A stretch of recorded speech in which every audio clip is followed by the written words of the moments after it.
बहुत समय पहले की बात है। चरणपुर नाम के राज्य में अर्जुन सिंह नाम का एक राजा रहता था। राजा अर्जुन सिंह के दो बेटे थे।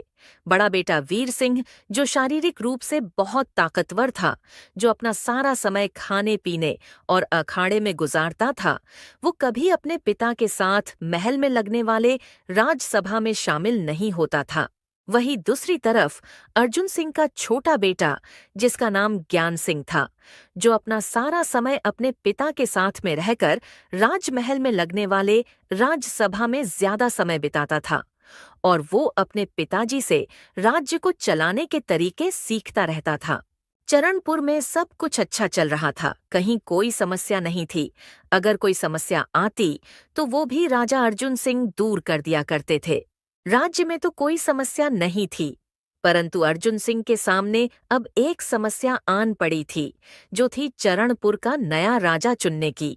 क्योंकि वीर सिंह और ज्ञान सिंह अब इतने बड़े हो चुके थे कि उसे अब इन दोनों में से एक को चरणपुर का राजा बनाना ही होगा। इसी चिंता में वो राजमहल के बाहर वाले बगीचे में टहल रहा होता है। तभी वहां उनका मंत्री आ जाता है। अर्जुन सिंह को परेशान देख वो उनके पास चला जाता है।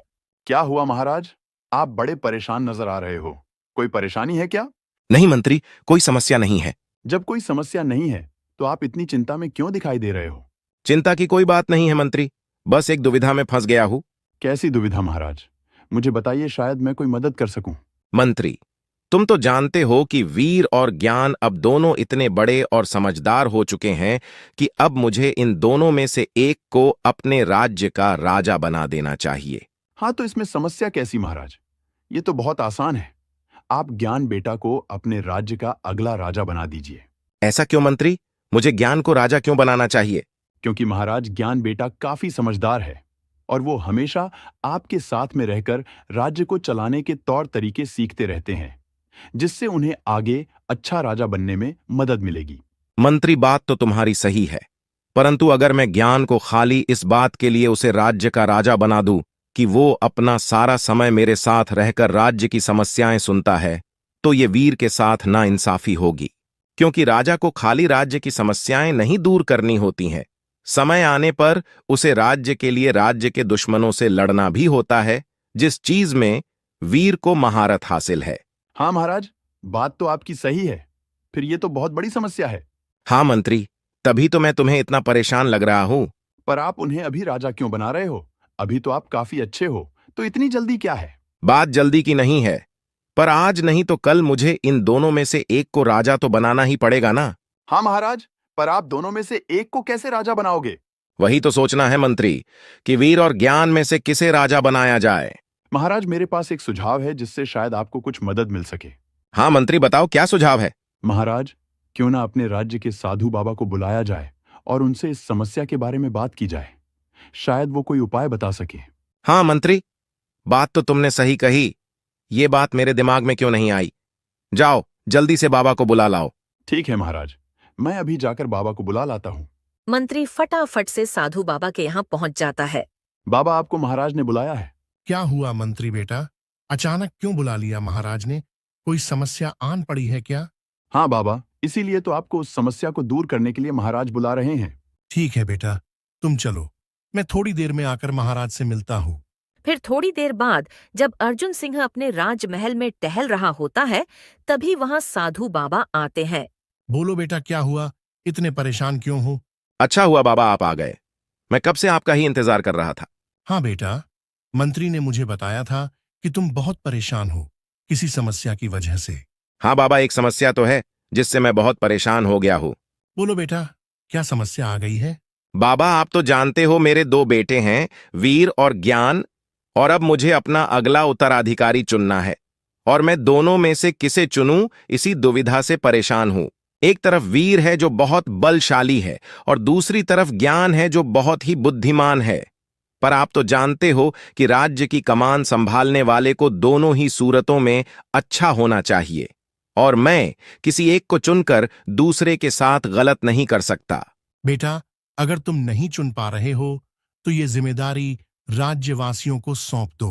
वो जिसे चुन लेंगे फिर तुम उसी को अपना उत्तराधिकारी बना लेना। बाबा, मैं कुछ समझा नहीं, राज्यवासी कैसे चुनेंगे?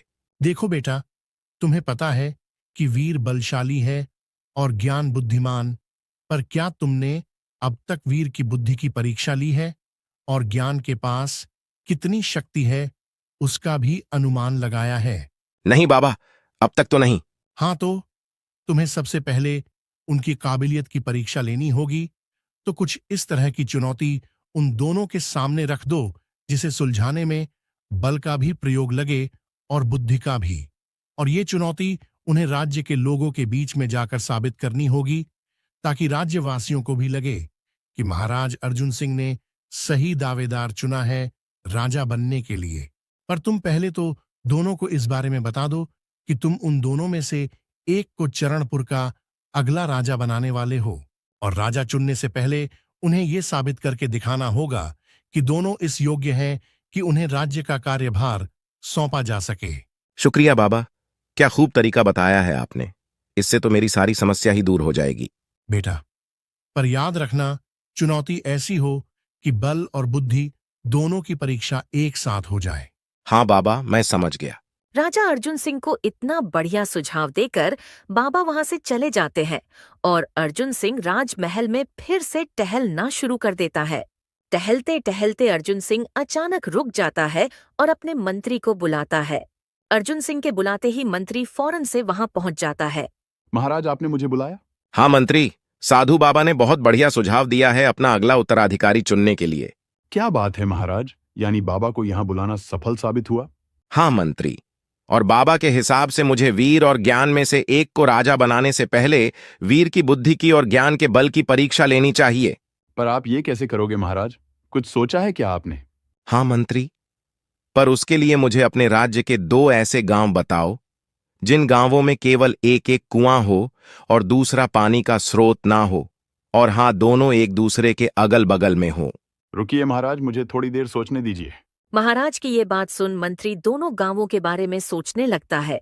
फिर थोड़ी देर में वो महाराज को 2 ऐसे गांवों के नाम बता देता है। महाराज, ऐसे 2 गांव तो है जिन गांव में एक एक कुआं है। एक का नाम सरना है, जहां केवल एक कुआं है, और दूसरे का नाम अधिया है, जहां एक कुआं है, और दोनों गांव के पास दूसरा कोई पानी का स्रोत नहीं है। मंत्री, दोनों गांव एक दूसरे के अगल बगल में है ना? हाँ महाराज, एकदम अगल बगल में। परंतु महाराज, मुझे भी तो बताइए, आपने क्या सोचा है? कैसे लोगे दोनों की परीक्षा? थोड़ा धैर्य रखो मंत्री, तुम्हें खुद ब खुद पता चल जाएगा कि मैंने क्या सोचा है। महाराज, मैं ये तो समझ गया कि आपने दोनों गांव परीक्षा के लिए सोचे हैं, पर कम से कम ये तो बता दीजिए कि दोनों गांव अगल बगल में क्यों होने चाहिए? यह भी तुम्हें पता चल जाएगा मंत्री कि दोनों गांव अगल बगल में क्यों होने चाहिए। तुम पहले फटाफट से वीर और ज्ञान को बुला लो। ठीक है महाराज, मैं अभी बुलाकर लाता हूँ। थोड़ी ही देर में वीर और ज्ञान अर्जुन सिंह के पास पहुंच जाते हैं। आओ बच्चों आओ, मुझे तुम दोनों से एक जरूरी बात करनी है। बोलिए पिताजी, क्या जरूरी बात है? बेटा देखो, अब समय आ गया है कि चरणपुर राज्य को उसका नया राजा मिल जाए। क्यों पिताजी, आप ऐसा क्यों सोच रहे हो? आप तो अभी अच्छे हो, फिर आप राज्य की कमान किसी और को क्यों देना चाहते हो? बेटा, राजा के पद की कमान मैंने अभी किसी को नहीं सौंपी तो बाद में देर हो जाएगी, और ऐसा मैं नहीं होता देख पाऊंगा। तो मेरे जीते जी ये कमान या तो वीर तुम्हें या ज्ञान तुम्हें, तुम दोनों में से एक को सौंपना चाहता हूं। पिताजी की ये बात सुनकर वीर तो बहुत खुश हो जाता है। हाँ पिताजी, मैं तो तैयार हूँ। मैं चरणपुर का नया राजा बनने तैयार हूँ। और बेटा ज्ञान, तुम्हारा क्या कहना है? तुम्हें नहीं बनना क्या राजा? पिताजी, आप जो फैसला लेते हो सही लेते हो, तो आपको जैसा सही लगे, आप जिसको राजा बनाने तैयार है, मैं उसको अपना राजा मानने तैयार हूं। देखो बच्चों, इस पद के लिए 2 उम्मीदवार है, एक बेटा वीर तुम और बेटा ज्ञान तुम। पर मैं किसी एक को राजा बनाकर दूसरे के साथ अन्याय नहीं कर सकता, इसलिए तुम दोनों को मुझे साबित करके दिखाना होगा कि तुम इस पद के सही दावेदार हो। बोलिए पिताजी, हमें क्या करना होगा? मैं तो तैयार हूँ किसी भी प्रकार के परीक्षा के लिए। वीर बेटा, तुम्हें सरना गांव में जाना है और ज्ञान तुम्हें अधिया गांव में। गांव में जाना है? पर क्यों पिताजी, हम गांव में जाकर क्या करेंगे? देखो बच्चों, सरना गांव और अधिया गांव दोनों में एक एक कुआं है और दूसरा कोई पानी का स्रोत नहीं है, जिस कारण उन गांव वालों को गर्मी के महीनों में काफी तकलीफ होती है। तो मैं चाहता हूं कि तुम उन लोगों के लिए कहीं से भी एक और पानी के स्रोत का इंतजाम कर दो, ताकि आने वाले गर्मियों के समय पर उन्हें पानी के लिए तकलीफ ना हो। ठीक है पिताजी, मैं अभी जाकर उन गांव वालों के लिए पानी के दूसरे स्रोत का इंतजाम कर देता हूं। रुको बेटा, तुम्हें अकेले ही जाना होगा। तुम अपने राजमहल के किसी भी सैनिक या सिपाही को अपने साथ नहीं ले जा सकते। जो भी करना है तुम्हें अकेले करना है। अर्जुन सिंह की ये बात सुनकर वीर तो चौंक जाता है। क्या कहा पिताजी आपने? तो हमें अकेले ही गांव में जाकर उनके लिए पानी के दूसरे स्रोत का इंतजाम करना होगा। हाँ बेटा, जो भी करना होगा तुम्हें अकेले करना होगा। उसके बाद क्या था, वीर तुरंत वहां से बिना कुछ सोचे समझे सरना गांव के लिए निकल जाता है। पर ज्ञान वहीं रुककर अर्जुन सिंह से बात करने लगता है। पिताजी, मेरा एक प्रश्न था, क्या मैं पूछ सकता हूँ? हाँ बेटा, पूछो, क्या पूछना है। पिताजी, हम राजमहल के सिपाही और सैनिकों की मदद नहीं ले सकते, पर उसके अलावा किसी की मदद ले सकते हैं ना? हाँ बेटा, राजमहल के सैनिकों और सिपाहियों के अलावा तुम जिसकी चाहे उसकी मदद ले सकते हो। ठीक है पिताजी, तो मैं भी जा रहा हूँ अधिया गांव, उन गांव वालों के लिए पानी के दूसरे स्रोत का इंतजाम करने। फिर वहां से ज्ञान भी अधिया गांव के लिए निकल जाता है। सबसे पहले हम जानते हैं कि वीर ने सरना गांव वालों के लिए दूसरे पानी का स्रोत का इंतजाम करने के लिए क्या किया। वीर अर्जुन सिंह के कहे अनुसार सरना गांव में पहुंच जाता है। चलो, अब यहां आ तो गया हूं, पर अब ये सोचना होगा कि कैसे पानी के दूसरे स्रोत का इंतजाम करूं। वीर को अपने बल की शक्ति पर बहुत ज्यादा घमंड था। वो बिना कुछ सोचे समझे सीधे गांव के खेतों में जाकर खुदाई करने लगता है। वो बिना किसी से पूछे अलग अलग गांव वालों के खेतों में खुदाई करता है। इसी तरह अलग अलग लोगों के खेतों में खोदते खोदते 3-4 दिन बीत जाते हैं। आखिरकार वहां के गांव वाले इस बात से परेशान होकर गांव के मुखिया को वीर से बात करने भेजते हैं।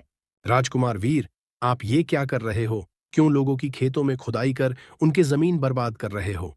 तुम कौन हो और इस तरह मुझसे बात करने की तुम्हारी हिम्मत कैसे हुई? राजकुमार, मैं इस गांव का मुखिया हूँ, और आप जिस तरह लोगों की जमीन पर खुदाई कर रहे हो और उन्हें बर्बाद कर रहे हो, उससे सभी गांव वाले परेशान हो गए हैं। मुखिया, मैं तुम्हारे भलाई के लिए यहाँ आया हूँ। मुझे पिताजी ने तुम गांव वालों को दूसरा पानी का स्रोत ढूंढ कर देने कहा है, और तुम्हारे गांव के पास कोई नदी वगैरह तो है नहीं, तो इसलिए दूसरा कुआं खोद रहा हूँ। पर राजकुमार, कुआं खोदने की जगह आपने 3-4 दिनों में 5 लोगों की जमीन बर्बाद कर दी है। राजकुमार, हो सके तो आप रहने दो, हम गांव वाले आपके जगह कुआं खोद देते हैं। नहीं मुखिया, मैं इतना निर्बल भी नहीं हूं कि एक कुआं खोदने के लिए तुम गांव वालों की सहायता लूं। मुखिया परेशान होकर वहां से चला जाता है और वीर अपने काम में लगा रहता है। इसी तरह वीर बिना किसी के मदद के और 5-6 दिनों तक अलग अलग और लोगों के खेतों में खोदता है, पर उसे कहीं भी सफलता नहीं मिलती है। इस वजह से परेशान होकर वीर वहां से निकलकर राजमहल के लिए निकल जाता है। अब जानते हैं ज्ञान ने अधिया गांव वालों के लिए पानी के दूसरे स्रोत का इंतजाम करने के लिए क्या किया। ज्ञान भी अधिया गांव में पहुंच जाता है और वो सबसे पहले गांव के मुखिया के पास पहुंचता है। ज्ञान जब मुखिया के पास पहुंचा तो देखता है मुखिया सोया हुआ था। मुखिया को सोता देख ज्ञान उसे आवाज लगाता है। मुखिया काका, ओ मुखिया काका, जरा सुनिए तो। ज्ञान की आवाज सुनकर मुखिया उठ जाता है और ज्ञान को देख थोड़ा चौंक जाता है। अरे राजकुमार ज्ञान, आप यहाँ? क्या हुआ, कुछ काम था क्या? हाँ मुखिया जी, मुझे पिताजी ने भेजा है। वो बोल रहे थे आपके गांव में केवल एक कुआं है और उसके अलावा दूसरा कोई पानी का स्रोत नहीं है। हाँ राजकुमार, ये बात तो सही है। हमारे गांव में पानी के स्रोत के नाम पर केवल एक कुआं है। मुखिया जी, इसी परेशानी को दूर करने पिताजी ने मुझे भेजा है।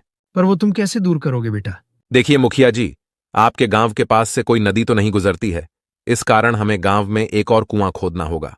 हाँ बेटा, हमें मंजूर है, पर कहाँ खोदे जहां पानी मिल सके? देखिए मुखिया जी, हमें जमीनी स्थल का पानी सिर्फ वहीं मिल सकता है जहां पेड़ पौधे हमेशा हरे भरे रहते हैं और गर्मियों में भी उन पर इतना असर नहीं पड़ता।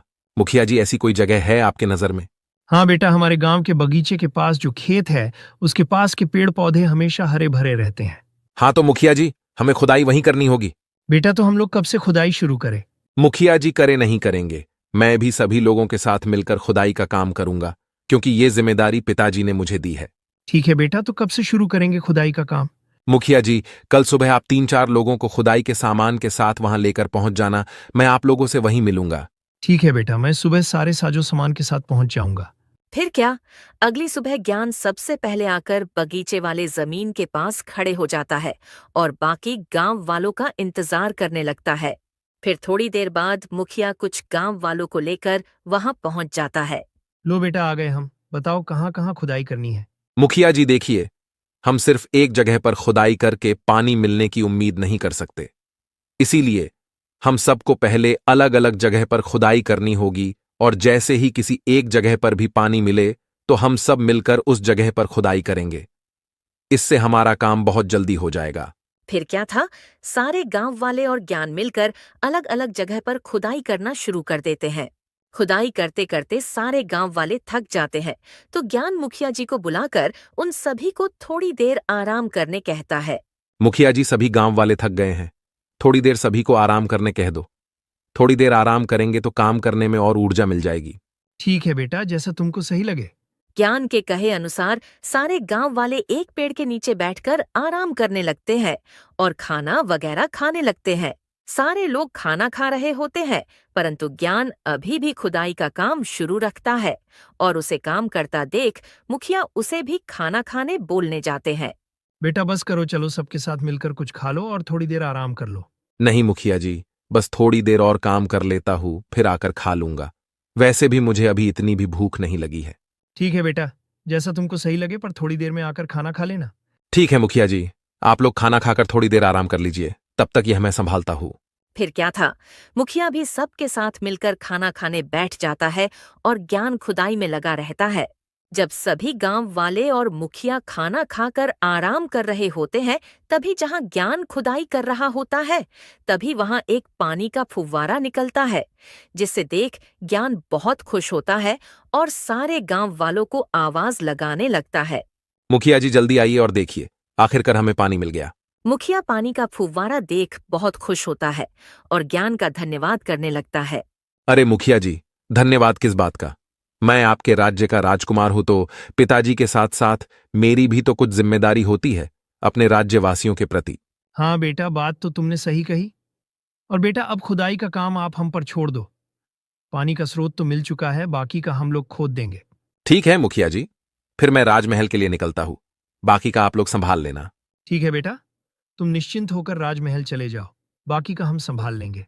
इस तरह वीर और ज्ञान दोनों की चुनौती समाप्त होती है, जिसमें ज्ञान सफल होता है और वीर असफल। वीर और ज्ञान दोनों गांवों के सफर के बाद अर्जुन सिंह से राजमहल में मिलते हैं। और बच्चों, कैसा रहा तुम दोनों का गांव का सफर? पिताजी, मैंने बहुत कोशिश की पर मुझे सफलता नहीं मिली। देखो बच्चों, किसके साथ क्या हुआ मैं सब जानता हूं।